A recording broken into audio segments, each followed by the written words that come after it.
आज म तपाईहरुको लागि 2080 वैशाख 20 गतेको गोरखापत्रका वस्तुगत प्रश्न उत्तर लिएर उपस्थित भइसकेको छु। अब म तपाईहरुलाई क्वेशनतिर लादैछौं। क्वेशन नम्बर 1 मा हेरौं के सोधिएको छ अथवा के दिएको छ। क्वेशन नम्बर 1 मा दिएको छ एसीसी प्रिमियर कप क्रिकेट 2023 को उपाधि कसले जित्यो? यसको सही उत्तर हो नेपाल। यो इम्पोर्टेन्ट होइन, धेरै इम्पोर्टेन्ट क्वेशन रहेको छ। अब यसको हिन्टमा हेरिहालौं। 2023 अप्रिल 18 देखि मार्च 2 सम्म नेपालमा सम्पन्न एसीसी प्रिमियर कप क्रिकेटको उपाधि जित्दै नेपाल एसिया कपमा छनौट भएको। फाइनल खेलमा नेपालले युएईलाई 7 विकेटले हराउँदै उपाधि उचालेको।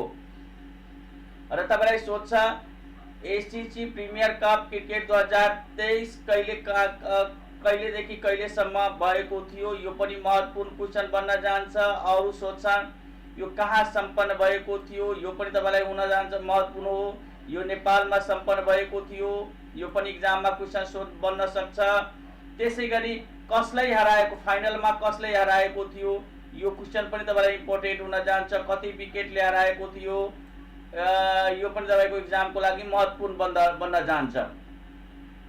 त्यसैगरी अब हामी हेरौं दोस्रो पोइन्टमा कीर्तिपुर स्थित त्रिवी क्रिकेट मैदानमा युएईले 31.1 ओभरमा सबै विकेट गुमाएर नेपाललाई 118 रनको लक्ष्य दिएको थियो।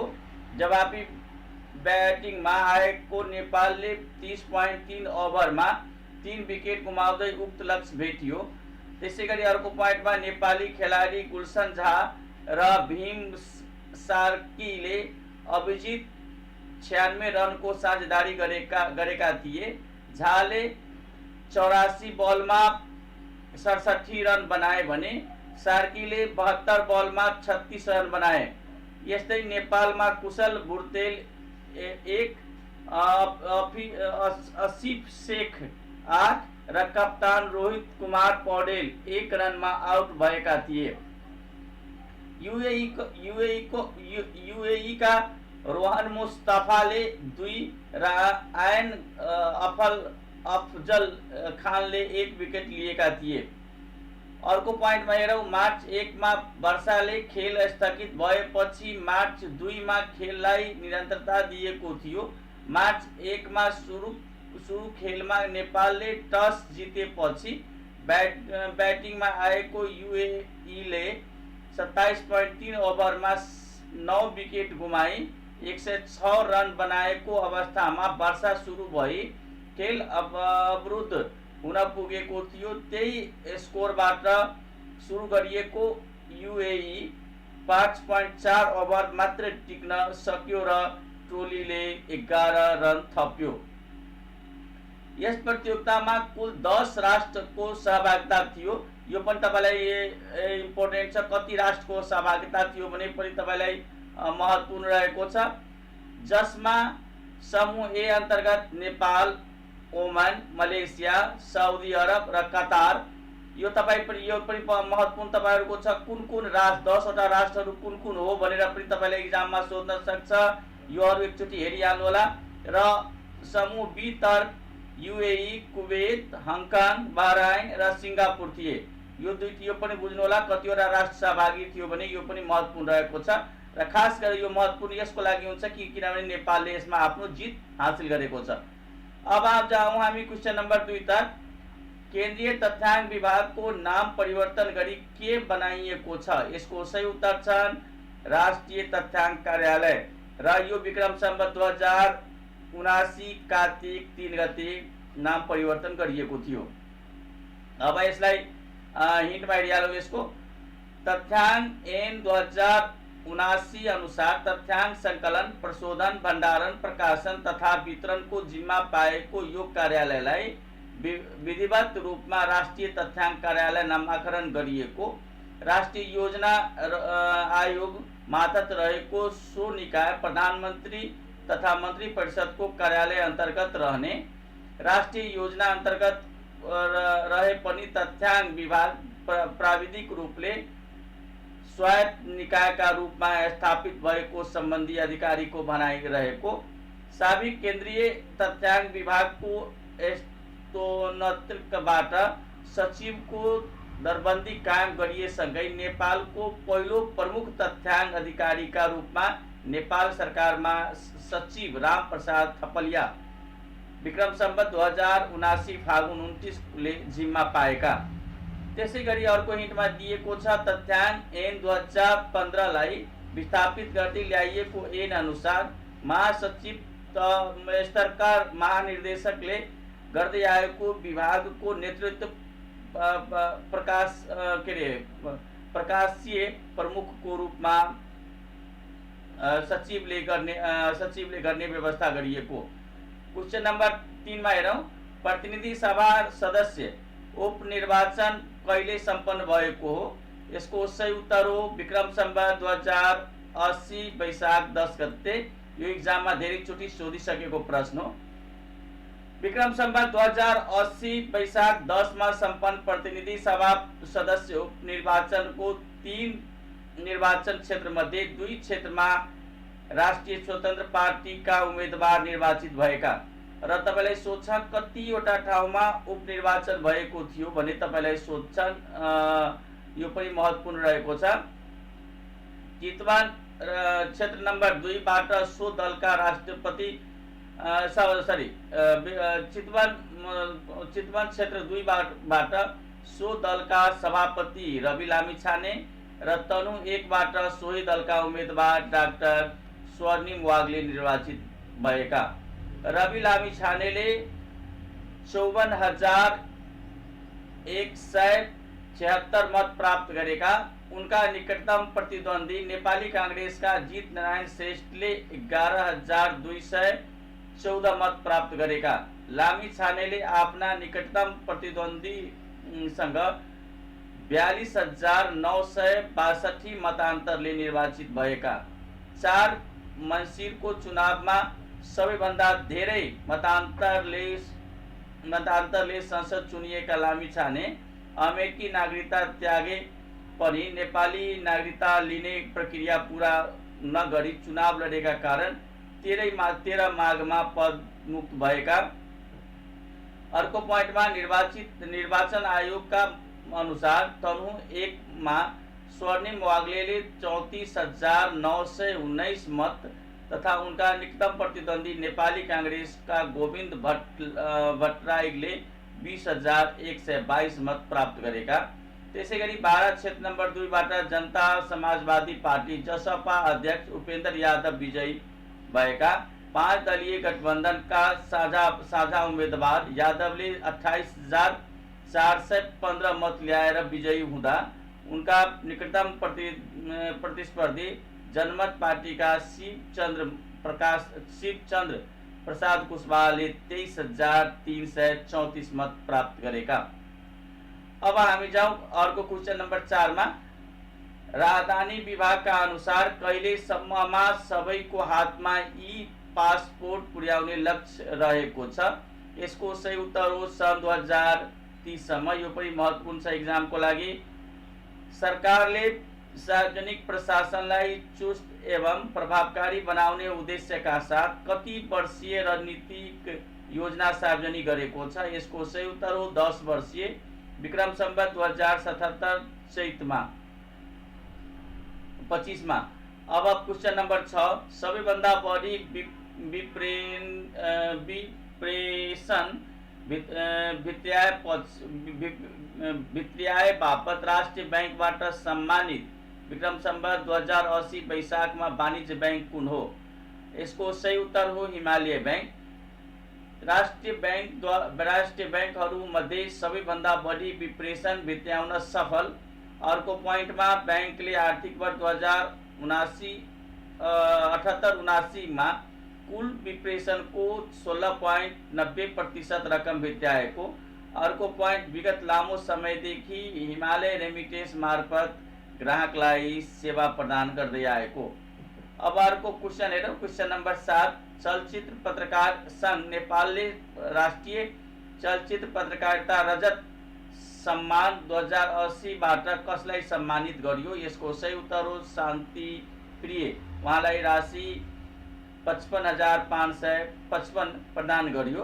त्यसै गरी अब हेरौँ अर्को पोइन्टमा पनि, राष्ट्रिय चलचित्र पत्रकारिता सम्मान 2080 पत्रकार तुलसी गिरी, भावुक र श्रीराम सिगदेल। त्यसै गरी राष्ट्रिय चलचित्र पत्रकारिता पुरस्कार 2080 कुबेर डङ्गोल र दीपज्योति थापालाई। त्यसै गरी राष्ट्रिय चलचित्र पत्रकारिता प्रोत्साहन पुरस्कार सृष्टि पोखरेललाई। त्यसै गरी राष्ट्रिय चलचित्र पत्रकारिता पुरस्कार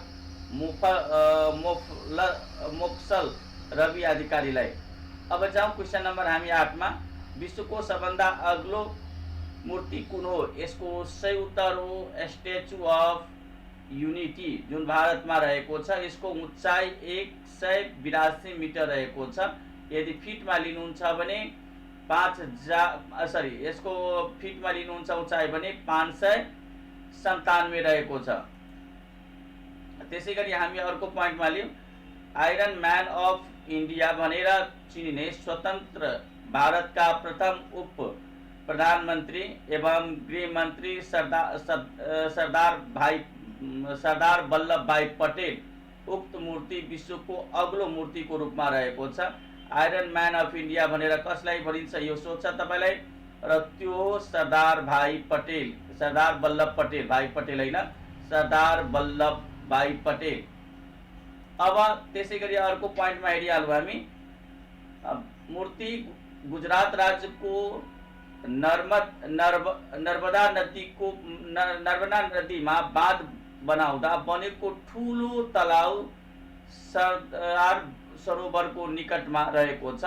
यो तपाईलाई सोध्छ कुन राज्यमा रहेको छ र कुन नदीको किनारमा रहेको छ। यो विश्वको सबभन्दा अग्लो मूर्ति महत्त्वपूर्ण रहेको छ एक्जामको लागि। त्यसै गरी मूर्तिको डिजाइन रामभी सुतारले गरेका छन्। यो पनि तपाईको एक्जामको लागि महत्त्वपूर्ण रहेको छ, एकचोटि हेरिहाल्नु होला। मूर्ति निर्माण अवधि सन् 2013 अक्टोबरदेखि 2018 अक्टोबर रहेको। मूर्ति कहिलेदेखि कहिलेसम्म बनेको छ यो पनि महत्त्वपूर्ण रहेको छ तपाईहरुको एक्जामको लागि। अब जाउँ हामी क्वेसन नम्बर 9, बिमस्टेकको हाल महासचिव को हुन्? यसको सही उत्तर हो तेन्जिन नेकफेल, जुन भुटानका रहेका छन्। यो पनि महत्त्वपूर्ण छ एक्जामको लागि। अब अर्को पोइन्टमा हेरौँ, उनी सन् 2020 नोभेम्बर 6 मा नियुक्त भएका। कहिले नियुक्त हुनु भएको छ यो पनि महत्त्वपूर्ण रहेको छ, एकचोटि हेरिहाल्नु होला। बिमस्टेक महासचिवको कार्यकाल 3 वर्षको हुनेछ। यसको कार्यकाल कति वर्षको हुनेछ यो पनि महत्त्वपूर्ण छ। सचिवालय बङ्गलादेशको ढाकामा छ। यो त एक्जाममा तपाईहरुको धेरैचोटि सोधेको प्रश्न अन्तर्गत पर्दछ।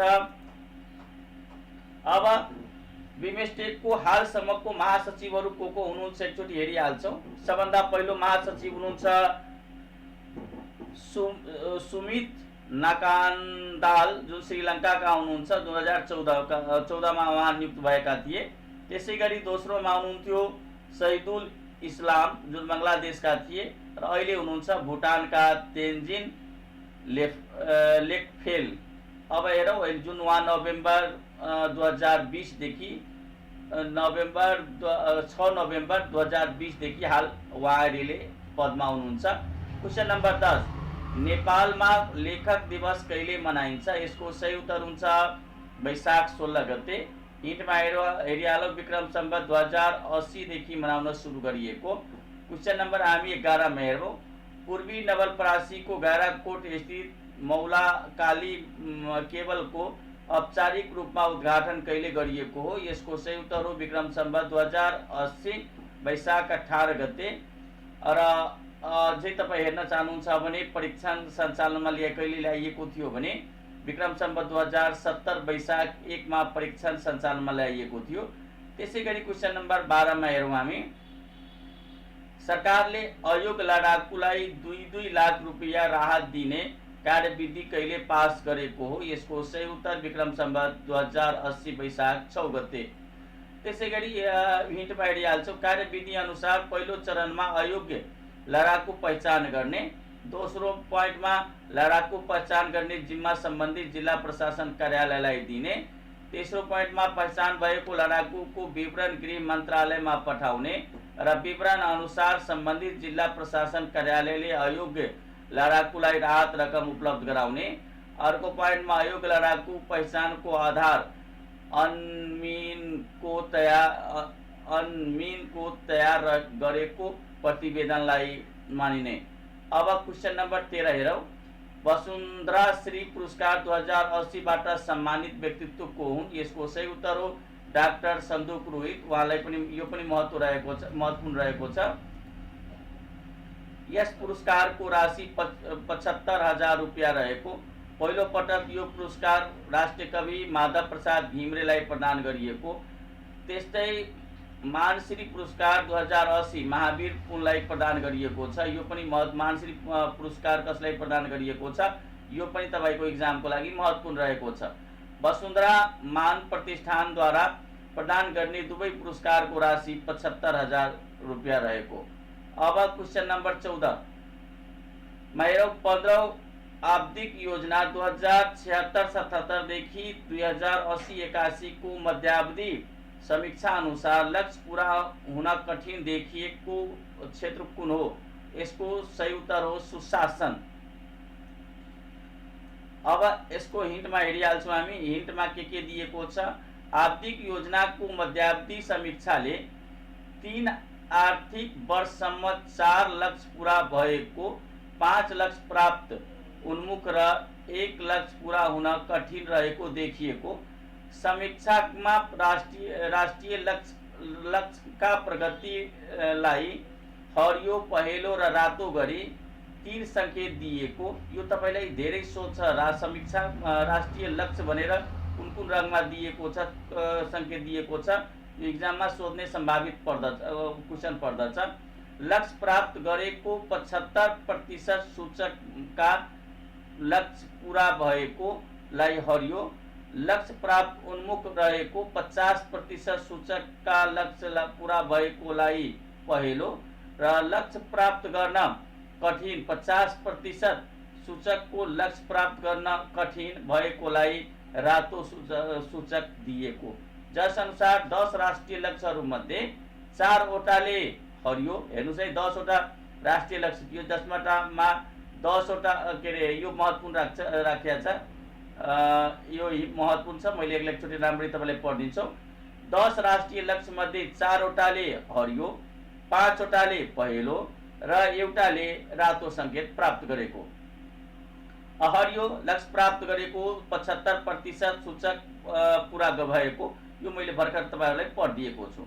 अब जुन तपाईहरुको लागि आज मैले सूचकहरुमा ल्याएका छौं, कुन कुनले पहेँलो पायो, कुन कुनले हरियो पायो, एकचोटि हेरिहाल्नुस्। 15 योजनाको प्रमुख नतिजा क्षेत्रको अवस्थामा उच्च र समतामूलक आय पहेँलो, आधार थियो कृषि, उद्योग, ऊर्जा र पर्यटन। त्यसैगरी मानव पुँजी निर्माण तथा सम्भावनाको पूर्ण उपयोग हरियो, स्वास्थ्य यसको आधार थियो शिक्षा, स्वास्थ्य, श्रम, रोजगार र सामाजिक समावेशिता। त्यसैगरी तेस्रो पोइन्टमा सर्वसुलभ आधुनिक पूर्वाधार एवं सघन अन्तर आबद्धता हरियो, यसको आधार थियो सडक यातायात तथा सञ्चार पूर्वाधार। त्यसैगरी उच्च र दिगो उत्पादन तथा उत्पादकत्व पहेँलो र यसको आधार थियो कृषि उत्पादकत्व, श्रम उत्पादकत्व, औद्योगिक उत्पादकत्व, विद्युत उत्पादकत्व, पर्यटन उत्पादकत्व। योहरू तपाईं एकचोटि हेरिहाल्नु होला। र यसमा तपाईको रातो जुन हेर्नुस्, यसमा मैले एकचोटि म हेर्नै दिन्छु। परिकृष्ट तथा मर्यादित जीवन यो हरियो पाएको छ, जुन आधार छ मानव विकास, गरिबी, स्वास्थ्य तथा खानेपानी सेवा, सुरक्षित आवास। त्यसैगरी सुरक्षित सभ्य र न्यायपूर्ण समाज पहेँलो पाएको छ, आधार रहेको छ लैंगिक विकास, सामाजिक सुरक्षा। अर्कोमा हेरौँ हामी मुख्य नतिजा क्षेत्रमा स्वास्थ्य सन्तुलित पर्यावरण हरियो पाएको छ, नवीकरणीय ऊर्जा, वायु प्रदूषण, सुशासन रातो पाएको छ। हेर्नुस् यहाँ मजाले तपाईको दिएको छ रातो, यो रातो पाएको छ र यसमा छ आधार छन् विधिको शासन, भ्रष्टाचार न्यूनीकरण त्यसै गरी सबल लोकतन्त्र पहिलो पाएको छ, जसको आधार छ न्याय, समावेशी सहभागिता संहिता कार्यान्वयन। त्यसै गरी अन्तिममा राष्ट्रिय एकता, सुरक्षा र सम्मान पहिलो पाएको छ। राष्ट्रिय स्थायित्व, हिंसाको अन्त, विपद, त्यसै गरी आत्महत्या दर, द्विपक्षीय कूटनीतिक वैदेशिक मामला। यहाँ तपाईँले सुशासन रातो पाउनु भएको छ र क्वेसनले तपाईँलाई के भनेका छन् राम्रो एकचोटि फेरि हेरिहाल्नुहोस्। 15औं आर्थिक योजनाको मध्यावधि समीक्षा अनुसार लक्ष्य पूरा हुन कठिन देखिएको क्षेत्र कुन हो? जुन तपाईँलाई यहाँ पनि मैले भनिसकेको छु, एउटा मात्रै हो कठिन देखिएको लक्ष्य, जसले रातो पाएको छ, त्यो सुशासन। हस्त तपाईँको लागि आजको ल्याइएको गोरखापत्र यति नै। फेरि यस्तै क्वेसन र पास्ट क्वेसनको लागि तपाईँहरूले हाम्रो युट्युब च्यानललाई लाइक र सब्सक्राइब गर्न नछुटाउनुहोला। हस्त, नमस्कार।